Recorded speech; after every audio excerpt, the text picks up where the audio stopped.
Students, welcome back to Vijay sir classes.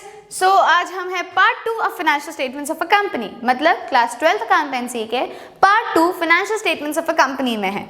ठीक है बच्चों, तो पार्ट 1 में थोड़ी मेरी मोटिवेशनल स्पीच भी थी आपके लिए और थोड़ा हमने फाइनेंशियल स्टेटमेंट्स के बारे में स्टडी करा। एज एन इंट्रोडक्शन हमने स्टडी करा कि वो क्या चीज़ है, हमको क्यों बनाना पड़ता है और कैसे बनाना पड़ता है, उसके कैरेक्टरिस्टिक्स क्या हैं, ये सारी चीज़ों के बारे में स्टडी करा।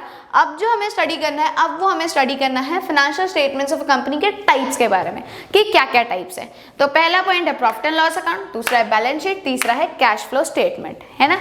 प्रॉफिट एंड लॉस अकाउंट जो होता है, प्रॉफिट एंड लॉस अकाउंट हमको ये जो तीन है, ये तीन financial statements of a company है। मतलब कभी भी कोई एक कंपनी होती है जो एंड टारगेट या जो एंड रिजल्ट ड्रॉ करके देती है, वो बेसिकली इन दो में करती है, लेकिन इसको भी financial statement of a company बोला जाता है क्योंकि ये हमको एनालिसिस करके देता है कि आपके ऑर्गेनाइजेशन का क्या सिनेरियो है। ठीक, तो ये तीन जो है, ये तीन आपके financial statements of a company है। मतलब आप कभी अगर फाइनेंशियल स्टेटमेंट्स डिराइव करना चाहते हो, कभी कभी आप पेपर में भी, अभी कुछ टाइम से ना ये सिंस ईयर आपका जब ये थोड़ा सा ईयर एंडिंग का टाइम आ जाता है, जनवरी मार्च, तब आप देखना ध्यान से, मार्च वार्च के आसपास पेपर्स में ना बहुत सारी कंपनीज जो होती हैं अपनी फाइनेंशियल स्टेटमेंट्स को निकालती हैं। वो फाइनेंशियल स्टेटमेंट्स को क्यों निकालती हैं? क्योंकि ये एक तरीके का रूल भी है कि आपको अपने फाइनेंशियल स्टेटमेंट्स को टाइम टू टाइम डिस्क्लोज करके रखना है।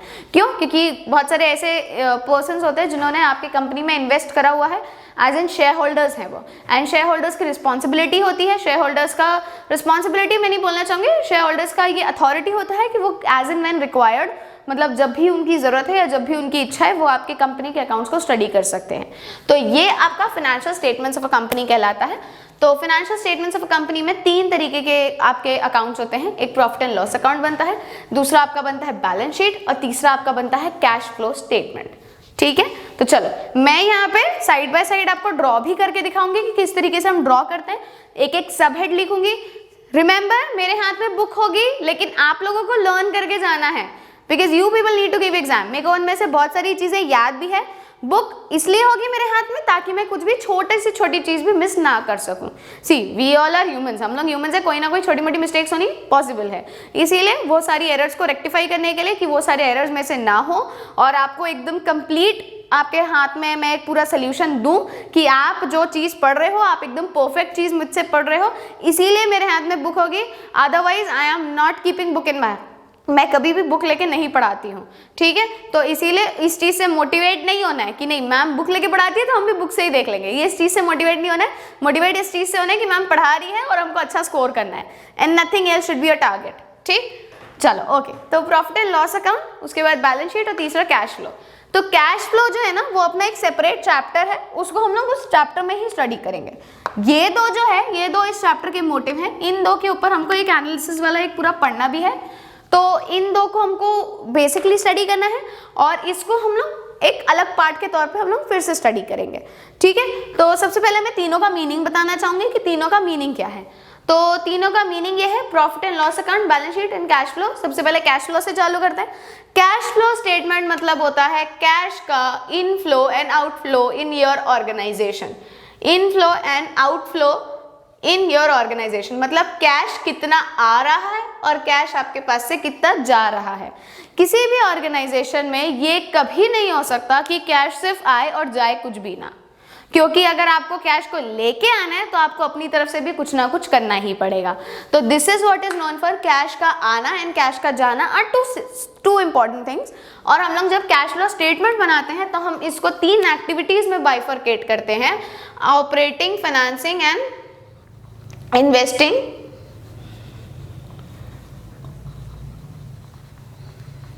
And investing. ये जो तीन एक्टिविटी है, इनफ्लो आउटफ्लो जो है इनका, ये जो तीन एक्टिविटी हैं, ये तीन एक्टिविटी हमको हेल्प करती हैं कि हम किस तरीके से ऑपरेटिंग, इन्वेस्टिंग एंड फाइनेंसिंग को हम लोग स्टडी कर सकते हैं। ठीक है, हम लोग स्टडी करना, हम लोग क्यों इनको हमको स्टडी करना ज़रूरी है। इन तीन एक्टिविटीज़ में हम inflow and outflow of the cash define करते हैं कि इन तीन एक्टिविटीज़, क्योंकि किसी भी ऑर्गेनाइजेशन में ऑपरेटिंग, फाइनेंसिंग, इन्वेस्टिंग, ये तीन मेजर एक्टिविटीज़ होती है। सारी एक्टिविटीज़ को बाइफरकेट करा जाता है और उसको बाइफरकेशन का जो मेजर सब हेड्स होते हैं, उस बाइफरकेशन के जो मेजर सब हेड्स होंगे उनको हम लोग ऑपरेटिंग, फाइनेंसिंग एंड इन्वेस्टिंग का नाम दे देते हैं। तो ये ऑपरेटिंग, फाइनेंसिंग एंड इन्वेस्टिंग में कितना इनफ्लो और कितना आउटफ्लो हो रहा है उसको हम लोग कैश फ्लो स्टेटमेंट में करते हैं। करते हैं। कैश फ्लो स्टेटमेंट को स्टडी करना हमारे लिए इसलिए ज़रूरी है क्योंकि वो हमको डिराइव करके देता है कि एक्चुअली मेरे ऑर्गेनाइजेशन से इतना कैश गया है और इतना कैश आया है। तो बाय द ईयर एंड और बाय एज एंड व्हेन जिस डेट पे हम प्रिपेयर करें, हमको ये चीज़ समझ में आ जाती है कि एक्सपेक्टेड कितना मेरे ऑर्गेनाइजेशन से जा सकता है और एक्सपेक्टेड कितना मेरे ऑर्गेनाइजेशन में आ सकता है। तो ये हमको स्टडी हमारे कैश फ्लो स्टेटमेंट में करना है। ठीक, अब उसके बाद आता है हमारा बैलेंस शीट। बैलेंस जैसे नाम है, बैलेंस जैसे आपको स्टेटमेंट ही स्टेट कर रहा है, बैलेंस मतलब होता है बैलेंस बना के चलना। ठीक, तो बैलेंस किन चीज़ों में, हम जब एज एन ह्यूमन करते हैं तो हमारा माइंड, बॉडी, सोल सारी चीज़ें बैलेंस होनी चाहिए। अगर आप कहीं पे भी सुने होंगे, योगा भी करते होंगे, तो योगा का कंसेप्ट होता है balance between mind, body and soul. आत्मा, शरीर और दिमाग के बीच में एक बैलेंस होना चाहिए। तो यही चीज़ बैलेंस शीट में होता है। बैलेंस शीट में सिंस ऑर्गेनाइजेशन की आत्मा, शरीर और दिमाग जो है वो एक ही दो ही चीज़ होती हैं। एक होता है असेट्स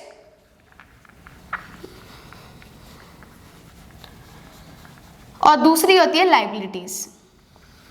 ये आपके ऑर्गेनाइजेशन का या किसी के भी ऑर्गेनाइजेशन का आत्मा, शरीर, दिमाग, ये सारी चीज़ें यही है। तो असेट्स एंड लाइबिलिटीज़ के बीच में एक प्रॉपर बैलेंस होना चाहिए, क्योंकि अगर इनके बीच में एक बैलेंस नहीं होगा, ये अगर इक्वल नहीं होंगे, तो आपकी कंपनी पूरी तरीके से डूब भी सकती है और पूरी तरीके से ऊपर भी उठ सकती है। अगर आपके assets is equal to liabilities नहीं है, अगर सपोज आपकी लाइबिलिटीज़ बहुत ज़्यादा है, मतलब आपकी कंपनी खत्म हो गई है, आपकी कंपनी डूब गई है। लाइबिलिटीज़ मतलब पेइंग चीज़ें। अगर आपकी पेइंग चीज़ें ज़्यादा है अर्निंग चीज़ों से, तो वो आपकी कंपनी पूरी तरीके से डूब गई है। और अगर आप इस पोजीशन पे हो कि आपके पास कुछ भी पेइंग चीज़ें नहीं है, सारी की सारी कैश चीज़ें, तो कहीं ना कहीं आपकी कंपनी में इनकम टैक्स की रेट पड़ने वाली है, बेसिक चीज़। ठीक है, तो ये दोनों में एक बैलेंस रहना चाहिए। इसका ज़्यादा होना भी सही नहीं है, इसका कम होना भी सही नहीं है। ठीक, तो दोनों चीज़ों में एक इक्वल बैलेंस रहना चाहिए, इक्वल रहना चाहिए, ना ज़्यादा कम ना ज़्यादा ज़्यादा होना चाहिए। उसके बाद आता है profit and loss. Profit and loss का बेसिक, इसमें आपको दो तीन कुछ सब हेड्स हैं। सबसे पहले इसमें हम लोग स्टडी करते हैं सेल, परचेज, इनसे आप कितना प्रॉफिट कमा सकते हो, इसको हम लोग प्रॉफिट एंड लॉस में स्टडी करते हैं। ठीक है, प्रॉफिट एंड लॉस अकाउंट का बेसिक मोटिव होता है कि हम लोग प्रॉफिट एंड लॉस अकाउंट इसलिए बना रहे हैं ताकि हम स्टडी कर सके कि एक्चुअली में कितना सेल हो रहा है और एक्चुअली में कितना परचेज हो रहा है, और उन सेल एंड परचेज के बेसिस पे हम कितना प्रॉफिट कमा पा रहे हैं। ठीक, तो आई होप ये तीनों चीज़ें क्लियर है। अब हम लोग इनके फॉर्मेट के साथ स्टडी करते हैं कि इसके फॉर्मेट को हम कैसे बना सकते हैं और किस तरीके से हम लोग इसको स्टडी कर सकते हैं। ठीक है, तो starting with profit and loss, मैंने बोल दिया है कि कैश फ्लो को हम एक सेपरेट वीडियो में करेंगे क्योंकि ये एक सेपरेट चैप्टर है। आज हम प्रॉफिट एंड लॉस और बैलेंस शीट को हम लोग स्टडी करने वाले हैं। ओके स्टूडेंट्स, तो जैसे मैंने आपको लास्ट क्लास में बताया था कि हम प्रॉफिट एंड लॉस स्टेटमेंट और बैलेंस शीट को साथ साथ में साइड बाय साइड ड्रॉ करेंगे और सीखेंगे कि किस तरीके से हम उसको बना सकते हैं। तो लेट्स स्टार्ट। सबसे पहले मैं प्रॉफिट एंड लॉस अकाउंट से स्टार्ट करने वाली हूँ कि हम प्रॉफिट एंड लॉस अकाउंट को कैसे ड्रॉ कर सकते हैं। ठीक है बच्चों, तो चलो देखो, सबसे पहले आपको एक अकाउंट बनाना है इस तरीके से।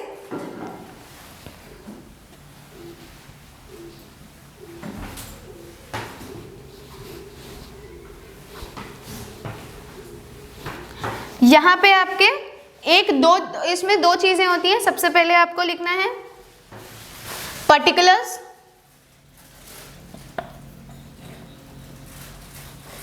फिर उसके बाद यहाँ पे नोट नंबर आएगा। नोट नंबर इसलिए लिखा जाता है क्योंकि जब आप बड़े बड़े ऑर्गेनाइजेशंस के अकाउंट्स बना रहे होते हैं ना, तो वहाँ पे नोट नंबर हम लोग इसलिए लिखते हैं कि कुछ नोट्स नीचे की इस ट्रांजैक्शन का या जो भी इस हेड में हमने काम करा है उसके नोट हमने नीचे दिए कि वो वहाँ पे ट्रांजैक्शन कैसे हुआ है और किस तरीके से हुआ है। ठीक है, तो नोट नंबर हम लोग इसीलिए वहाँ पे लिखते हैं। दूसरी चीज़, यहाँ पे हम लोग एक करंट ईयर और एक प्रीवियस ईयर बनाते हैं।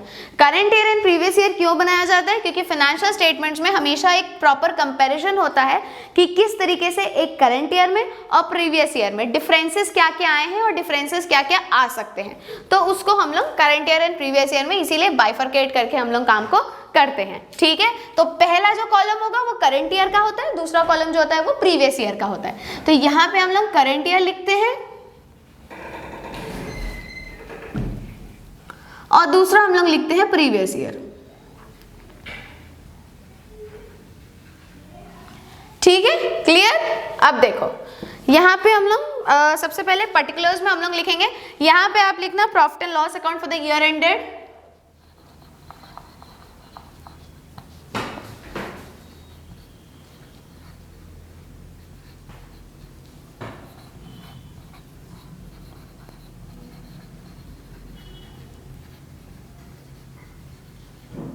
जिस भी साल के लिए आपको बोला जाता है क्वेश्चन में, जिस भी साल के लिए आपको स्पेसिफाई करेगा, आप उस साल के लिए यहाँ पे ईयर एंडेड लिखोगे, ठीक है। तो सपोज जैसे मुझे 2019 का बोला गया है तो मैं 2019 लिखूंगी, 2020 अब बोला जाएगा तो मैं 20 का लिखूंगी, ठीक है। तो जिस भी साल का क्वेश्चन में आपको स्पेसिफाई करा है that the accounts are to be maintain for the year ended this, so you need to maintain for that, okay.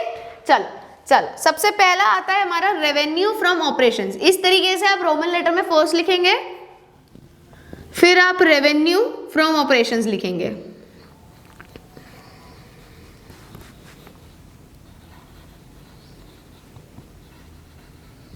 ठीक है। रेवेन्यू फ्रॉम ऑपरेशंस मतलब क्या होता है? सेल्स, ठीक है। ऑपरेशंस मतलब कंपनी का जो भी ऑपरेशंस है, कंपनी का जो भी काम है, उससे रेवेन्यू मतलब उससे जो भी इनकम डिराइव हुई है। तो कोई भी कंपनी परचेजिंग का काम नहीं करती है, हमेशा सेल का ही काम होता है, ठीक। आप बल्क में बेचो, आप छोटे क्वांटिटी में बेचो, आप मीडियम क्वांटिटी में बेचो, किसी भी क्वांटिटी में परचेज वो अपने लिए करती है ताकि रॉ मटेरियल परचेज करके फिनिश प्रोडक्ट सेल कर सके। तो हमेशा रेवेन्यू फ्रॉम ऑपरेशंस मतलब सेल्स होता है। कभी क्वेश्चन में आपको रेवेन्यू फ्रॉम ऑपरेशंस डायरेक्टली दिया है तो डायरेक्टली लिखो, इनडायरेक्टली दिया है तो इनडायरेक्टली सेल्स के नाम पे दिया होगा, और सेल्स आपको वो चीज को अंडरस्टैंड करना है। क्वेश्चन में अगर सेल दे दिया है और उसमें सेल रिटर्न को माइनस करना लिखा है, तब वो पूरा अमाउंट माइनस करने के बाद आप इन दोनों कॉलम्स में जिस भी कॉलम का है उस कॉलम में आप अमाउंट को डालोगे, ठीक है। तो ये रेवेन्यू फ्रॉम ऑपरेशंस आपका पहला है।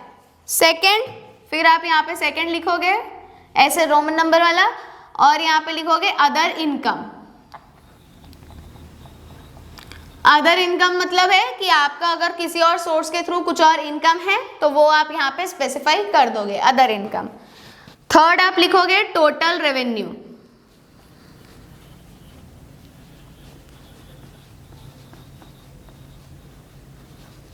टोटल रेवेन्यू कैसे निकलता है? यहाँ पे 1 रेवेन्यू फ्रॉम ऑपरेशंस मतलब इसका इनकम और इसका इनकम, टोटल रेवेन्यू आएगा। इन दोनों को प्लस करेंगे, ये 1 और 2 को प्लस करेंगे तो हमारा यहाँ पे अमाउंट प्लस में जाएगा। तो ये जो इसका अमाउंट है ना, इसका अमाउंट आपको क्वेश्चन में नहीं दिया रहेगा, ये आपको क्वेश्चन में निकालना पड़ेगा इन दोनों को प्लस करके, ठीक है। अब नेक्स्ट फोर्थ पॉइंट आता है हमारा एक्सपेंसेस, ठीक। आप एक्सपेंसेस में सबसे पहले देखो cost of material consumed,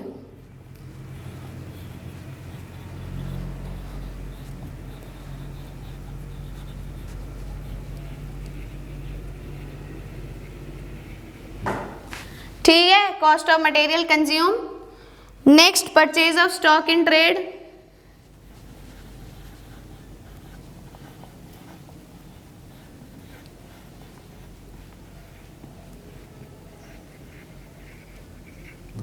stock in trade.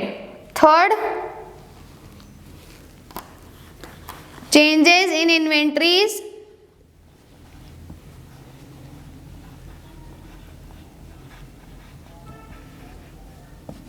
Fourth हमारा आता है वर्क इन प्रोग्रेस,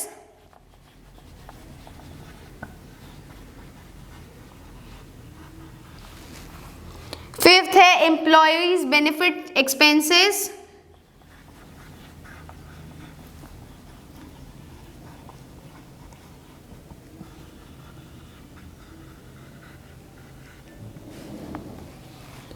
फिफ्थ है फाइनेंस कॉस्ट,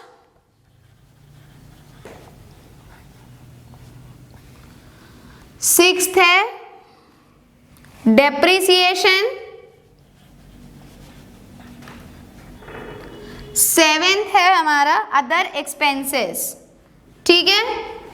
अब देखो यहाँ पे मैंने ये सारी चीजें लिख दी हैं, ठीक। तो ये सारी चीजें मैंने एक्सपेंसेस लिख दिए हैं यहाँ पे। अब एक्सपेंसेस का सबसे पहला पॉइंट पढ़ो, cost of material consumed. Cost of material consume मतलब है कि आपने कितना मटेरियल कंज्यूम करा, या cost of raw material purchased. ये पूरा सेल करने के लिए आपने जो कॉस्ट ऑफ मटेरियल यूज करा है, आपने जितना भी मटेरियल यूज करा है उसको हम लोग यहाँ पे लिखेंगे।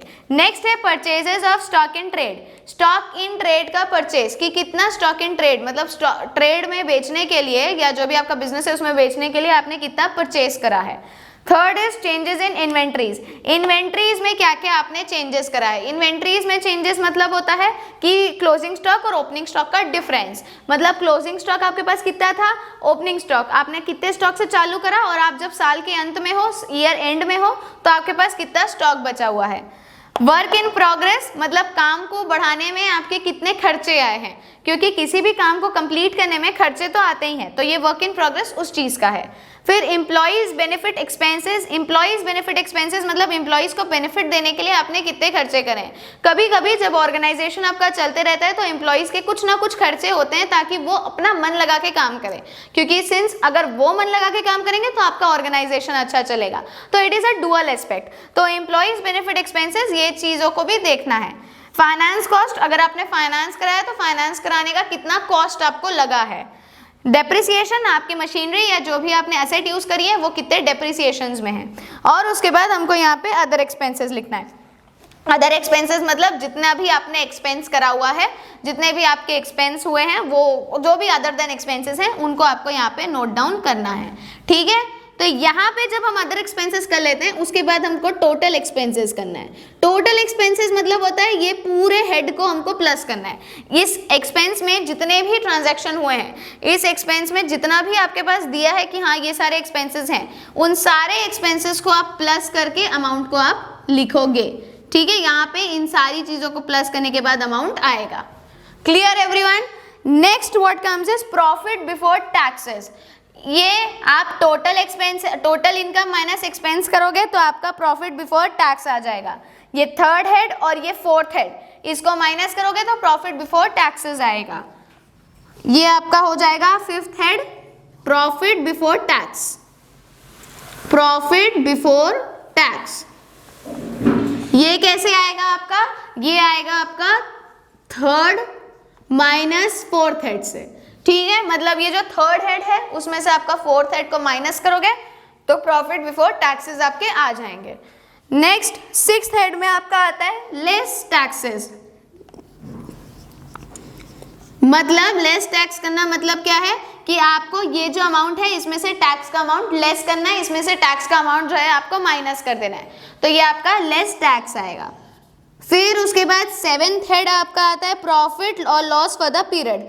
मतलब आप ये जो प्रॉफिट है उसमें से टैक्स माइनस करोगे, उसके बाद आप डिराइव करोगे कि इस साल में आपका प्रॉफिट आ रहा है कि लॉस आ रहा है, करंट ईयर और प्रीवियस ईयर दोनों ईयर्स में। तो यहाँ पे आपका ये अकाउंट खत्म हो जाएगा।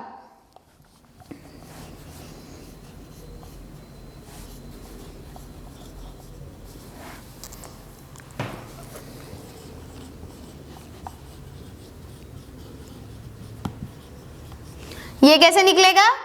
Fifth head minus sixth head, मतलब फिफ्थ माइनस सिक्स्थ आपका ये निकल जाएगा profit for the year ended.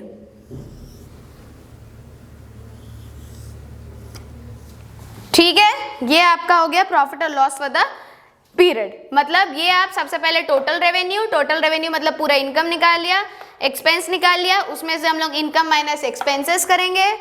इसमें इनकम एक्सपेंसेस माइनस करने के बाद जो प्रॉफिट आया उसमें हम लोग टैक्स का अमाउंट माइनस करेंगे। टैक्स माइनस करने के बाद हम डिराइव करेंगे कि करंट ईयर प्रीवियस ईयर दोनों में मेरा प्रॉफिट आ रहा है कि मेरा लॉस आ रहा है। आया समझ में बच्चों? अब हमको बैलेंस शीट पढ़नी है। बैलेंस शीट में फॉर्मेट सेम रहता है अनडाउटेडली, आपको भी particulars, note number, current year, previous year दोनों बनाना है। उसमें सिर्फ हेड्स का डिफरेंट हो जाता है, हमको हेड्स पढ़ने, उसमें बहुत सारे हेड्स होते हैं, हमको उन हेड्स को स्टडी करना है इसमें। ठीक है, तो चलो ओके स्टूडेंट्स, तो अब हम लोग फाइनेंशियल स्टेटमेंट्स ऑफ कंपनी में बैलेंस शीट को स्टडी करने वाले हैं। हमने इसके पहले प्रॉफिट एंड लॉस अकाउंट बनाना सीखा, अब हम बैलेंस शीट स्टडी करेंगे कि बैलेंस शीट में क्या क्या होता है। तो बैलेंस शीट भी हॉरिजॉन्टल बैलेंस शीट, पहले कुछ टाइम तक वर्टिकल बनती थी, अब ये पूरी तरीके से हॉरिजॉन्टल, एक स्ट्रेट लाइन वाली बैलेंस शीट बनती है। दो मेजर हेड्स होते हैं, एक होता है एसेट, दूसरा होता है लाइबिलिटीज। ठीक है, तो चलिए अब हम स्टडी करते हैं कि बैलेंस शीट हम कैसे बना सकते हैं। इसका भी format as it is same है, आपको इसमें भी ऐसे ही प्रीवियस ईयर करंट ईयर करके बनाना है। Please don't see the lines ऐसी टेढ़ी हो जाती हैं क्योंकि यहाँ पे मैं बिना स्केल के बना रही हूँ, तो डोंट कंसिडर। तो यहाँ पे ये प्रीवियस ईयर लिखा है मैंने, यहाँ पे ये मैंने करंट ईयर लिखा है, यहाँ पे मैं नोट नंबर लिख रही हूँ, ठीक है, ये नोट नंबर हो गया। इसके बाद ये पर्टिकुलर्स, ठीक है। तो पर्टिकुलर्स में सबसे पहले हम लोग लिखते हैं फर्स्ट रोमन नंबर डाल के इक्विटी एंड लाइबिलिटीज,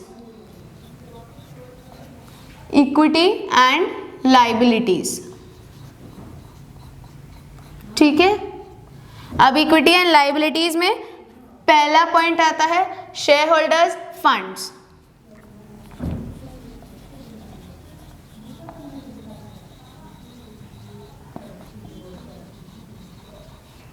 ठीक है। शेयर होल्डर्स फंड्स में हम लोग सबसे पहला लिखेंगे share capital, okay. Equity and liability same होता है, इसमें शेयर होल्डर्स फंड मतलब हुआ कि शेयर होल्डर अपना, मतलब जितने भी शेयर होल्डर्स हमने जितने भी इशू करे हैं वो अपना कितना फंड लगा रहे हैं। तो उसमें पहला आता है शेयर कैपिटल, मतलब शेयर्स के थ्रू कितना कैपिटल मेरे पास बना है। सेकंड उसमें आता है रिजर्व्स एंड सरप्लस, अगर हमने कोई रिजर्व्स या सरप्लस को मेंटेन करा है, मतलब पिछले साल का कोई एक्सेस प्रॉफिट हमारे पास है या कोई एक रिजर्व हमारे पास है, जो भी रिजर्व्स हैं, अगर वो कुछ रिजर्व मतलब क्या होता है कि कोई भी कोष इन द सेंस मतलब कि हमने किसी एक स्पेसिफिक अमाउंट के लिए, किसी एक स्पेसिफिक चीज़ों के लिए हमने एक रिजर्व या हमने कोई एक अमाउंट कैलकुलेट करके अलग से बना के रखा है, तो वो हमारा रिजर्व कहलाता है। नेक्स्ट हमारा आता है money received against share warrants.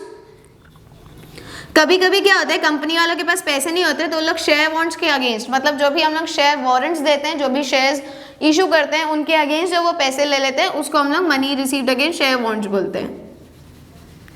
तो money received against share warrants. Next है हमारा share application money pending allotment. Share application money pending allotment मतलब शेयर एप्लीकेशन का मनी जो कि अलॉटमेंट में पेंडिंग है, वो अगर रिसीव हो रहा है तो वो आप यहाँ लिखोगे। करंट ईयर का हो रहा है तो करंट ईयर में लिखोगे, प्रीवियस ईयर का हो रहा है तो प्रीवियस ईयर, जिसका जिस कॉलम में हो रहा है उसका उस कॉलम में हमको लिखना है। उसके बाद हमारा आता है non current liabilities.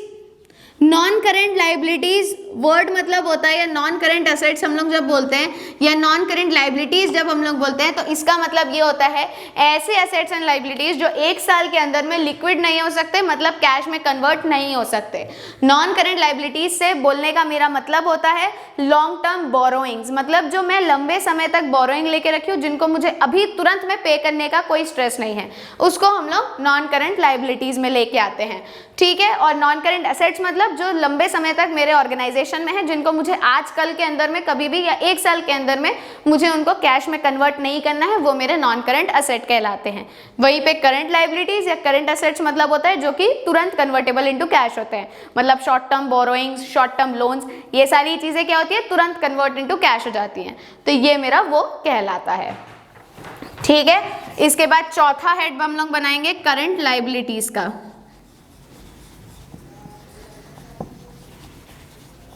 Current liabilities, ठीक है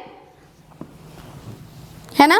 करंट लाइबिलिटीज के बाद हम लोग लाइबिलिटीज का यहाँ पे टोटल कर देंगे, डबल लाइन से हम लोग क्लोज कर देंगे, ठीक। फिर उसके बाद अब हम लोग बनाएंगे नंबर 2 हेड बनाएंगे हम लोग, जब हम लोगों ने उसको बंद कर दिया असेट्स का। असेट्स में 2 ही सब हेड्स हैं, एक है आपका करंट एसेट, दूसरा है आपका नॉन करंट एसेट।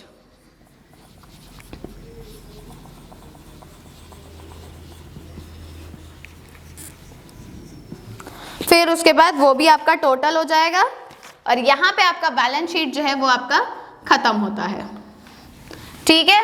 तो बच्चों देखो, जब हम लोग बैलेंस शीट बना रहे हैं ना, तो बैलेंस शीट में जो ये 2 चीजें होती हैं non current and current liabilities, इसको थोड़ा सा हमको देख के चलना है। आपको इसका मतलब मैंने बताया कि करंट और नॉन करंट मतलब क्या होता है। अब तुम लोग करंट और नॉन करंट का डिफरेंस ऐसे भी समझ सकते हो, करंट जब लगता है तो तुरंत हम लोग को झटका लगेगा, सेम चीज करंट मतलब अभी अभी का तुरंत हमको कैश में कन्वर्ट करना है ना। तो करंट लाइबिलिटीज मतलब जो थोड़े टाइम में ही पेबल हो उसको हम लोग करंट लाइबिलिटीज बोलेंगे। करंट एसेट्स मतलब होगा जिसको हम लोग को तुरंत कैश में कन्वर्ट करना है, वो मेरा करंट एसेट्स में आएगा। वहीं पे non current liabilities and non current assets मतलब होता है, नॉन करंट लायबिलिटीज मतलब होता है कि जिसको हम लोग को अभी कोई नीड नहीं है, अभी एज एंड व्हेन तुरंत मेरे को कन्वर्ट करने की कोई नीड नहीं है, थोड़े टाइम बाद भी मैं उसको कन्वर्ट कर सकती हूँ, तो वो मेरा non current liabilities and non current assets कहलाता है। ठीक है बच्चों, तो ये चीज को थोड़ा सा ध्यान में रख के पढ़ने की जरूरत है कि हमारा non current assets, non current liabilities क्या क्या है ना। और दूसरी चीज, जब हम बैलेंस शीट बनाते हैं तो मेरा ये जो टोटल है, लायबिलिटीज का टोटल और असेट का टोटल हमेशा सेम होना चाहिए। This is the basic concept of balance sheet. ये असेट्स का मेरा टोटल है और ये मेरा लायबिलिटीज का टोटल है, ये दोनों हमेशा इक्वल होना चाहिए। अगर मेरे बैलेंस शीट में लायबिलिटी और असेट का टोटल सेम नहीं है, मतलब क्वेश्चन पूरा गलत है, पूरा गलत मैंने सॉल्व करा है। तो इसीलिए करंट एसेट्स और करंट लायबिलिटीज को जब आप कैटेगराइज करने जाते हो तो बहुत ध्यान से आपको चीज़ों को देख के रखना है, अमाउंट का बिल्कुल डिफरेंस नहीं होना चाहिए, क्योंकि पूरा क्वेश्चन बना लिया उसके बाद अपना अमाउंट डिफरेंट आ रहा है तो पूरी मेहनत बेकार हो जाती है। इसलिए पेपर में ध्यान से देख के क्वेश्चन को सॉल्व करो। ऐसे एक तो सबसे बड़ी बात, अपने क्वेश्चन पेपर, बोर्ड के क्वेश्चन पेपर में कुछ भी टिक नहीं करना। हमेशा अकाउंट्स का जो लास्ट पेज होता है ना, अकाउंट्स पेपर का जो लास्ट पेज होता है, उस लास्ट पेज पे ही तुम लोग इस चीज को टिक करोगे। ठीक है, मतलब लिख लेना लास्ट पेज पे कैलकुलेशन या जो भी है उसको कैलकुलेशन के लिए ही पूरा छोड़ दो, पेपर में बिल्कुल नहीं करना, अपने टेबल में बिल्कुल नहीं करना, वहां पे ये लास्ट पेज का छोड़ देना। वहां पे तुम लोग इसका टोटल मतलब जो भी हेड्स आ रहे हैं ना, एक काम करना, लायबिलिटी ऐसे छोटा छोटा सा लिख लेना वहां पे कि ये लायबिलिटी में, ये एसेट में। उसके बाद जब फाइनल क्वेश्चन बनाने जाओगे तो फाइनल क्वेश्चन में ये वाले पूरे अमाउंट को तुम लोग उसमें एज इट इज जब फॉर्मेट बनाओगे तो फॉर्मेट बना के इसमें लिख लेना। हाँ, कभी कभी क्या होता है, जैसे non current asset, current liabilities थोड़ा सा मिक्सअप हो गया है ना, कि नॉन करंट की जगह मैंने करंट में लिख दिया, करंट की जगह नॉन करंट में लिख दिया, तो थोड़ा बहुत उसमें मार्क्स कटेगा, लेकिन वो इक्वल है, कोई प्रॉब्लम नहीं, आपका बैलेंस शीट का टोटल इक्वल आएगा, तो उसमें पैनिक करने की जरूरत नहीं है। लेकिन ये मत करना कि लायबिलिटीज का अमाउंट एसेट में, एसेट का अमाउंट लायबिलिटीज में, क्वेश्चन पूरा गलत हो जाएगा। ठीक है, तो ये जो छोटी छोटी चीजें, इनको ध्यान में रख के सॉल्व करो। बैलेंस शीट का क्वेश्चन जो होता है वो बहुत ही ईजी होता है, बहुत ईजिली आपसे बन सकता है। ये हमारा पार्ट 2 वीडियो का पूरा खत्म हुआ हमारा, हमने इसमें बैलेंस शीट और प्रॉफिट एंड लॉस अकाउंट को बनाना सीखा है। अब जो आने वाले वीडियोस होंगे उनमें हम लोग पूरा कैश फ्लो, जो आपके अकाउंटिंग रेशियोज है उनको समझेंगे। उसके साथ साथ हम इसका एनालिसिस ऑफ फाइनेंशियल स्टेटमेंट करके भी एक चैप्टर है जिसमें हम लोग को कंपैरिजन शो करना है प्रॉफिट एंड लॉस अकाउंट के बीच में और उसके बाद बैलेंस शीट के बीच में, जिसमें 2 तरीकों के होते हैं, एक इनकम स्टेटमेंट होता है और उनका कंपेरिजन थोड़ा सा डिफरेंट होता है, तो वो हमको स्टडी करना है। उसको हम लोग आने वाले कुछ वीडियोस में स्टडी करने वाले हैं, लेकिन उसके पहले इस वीडियो को आपको कंप्लीट करना बहुत ज़रूरी था, इस वीडियो को कंप्लीट समझना ज़रूरी है। जब इस वीडियो को देख लोगे, थरली अपनी फाइनेंशियल स्टेटमेंट वाली बुक उठाना, चैप्टर 1 और 2 को पूरा थरली रीड कर लेना। जब पूरा रीड कर लोगे, एक एक चीज़ आपको क्लियर हो जाएगी और एक एक चीज़ आपको इसमें अब बनने लग जाएगी, और जब ये बनने लग जाएगा मतलब आपसे ये क्वेश्चन, आपसे 20 नंबर के क्वेश्चन में 4 नंबर का कॉन्ट्रीब्यूशन आपने कर लिया है। ठीक है, क्योंकि इसमें से ऐसे ये कौन कौन से हेड में ये 4 से 6 नंबर का एक क्वेश्चन आपका आता है। ठीक, तो इसको थोड़ा सा ध्यान से पढ़ो, एज एंड व्हेन जो मैं हमेशा हर वीडियो में बोलती हूँ, थोड़ा सा ध्यान से पढ़िए, बार बार वीडियो को देखिए। अच्छा लगा हो तो लाइक करें, शेयर करें, सब्सक्राइब करें, and thank you for watching.